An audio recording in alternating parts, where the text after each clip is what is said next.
Alright, let's talk about Oregon State football and what success actually looks like for them this season under JaMarcus Shephard.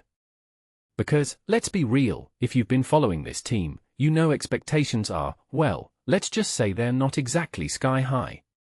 But here's the thing, that's kind of the point.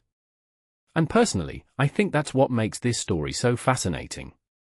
First off, let's address the elephant in the room. Last season was a disaster. I mean, 2-10? Ouch. And don't even get me started on the long snapping fiasco. What many people don't realize is that those kinds of mistakes aren't just funny highlights, they're symptoms of deeper issues. In my opinion, the Beavers weren't just bad last year, they were directionless. Trent Brazevold talk about the college football playoff? That wasn't just unrealistic, it was straight up counterproductive. It set the team up for failure before they even stepped on the field. Now, enter JaMarcus Shephard. One thing that immediately stands out is his honesty.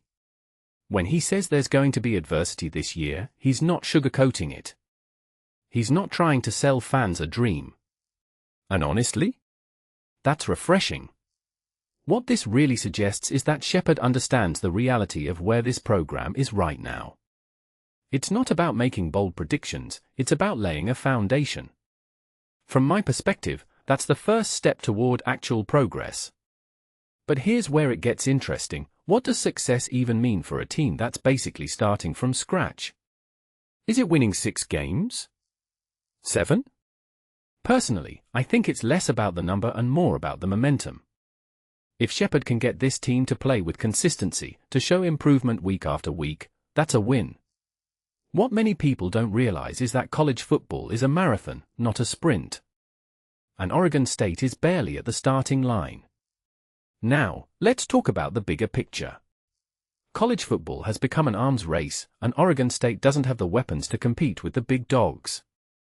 Unless some billionaire decides to pour money into the program, they're not cracking the CFP anytime soon.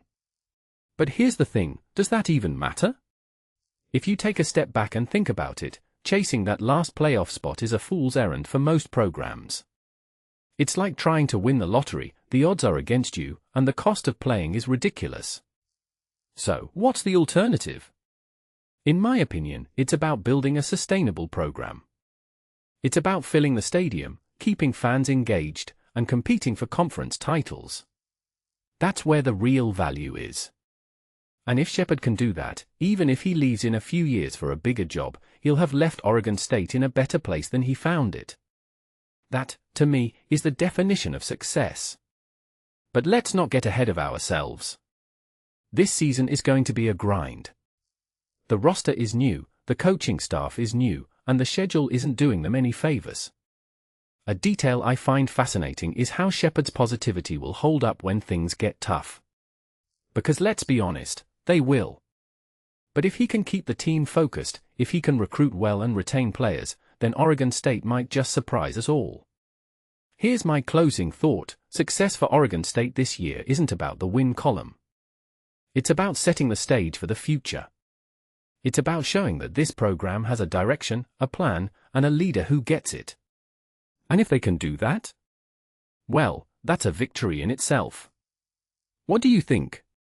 Are the Beavers headed in the right direction, or is this just another rebuilding year? Let me know in the comments, I'm curious to hear your take.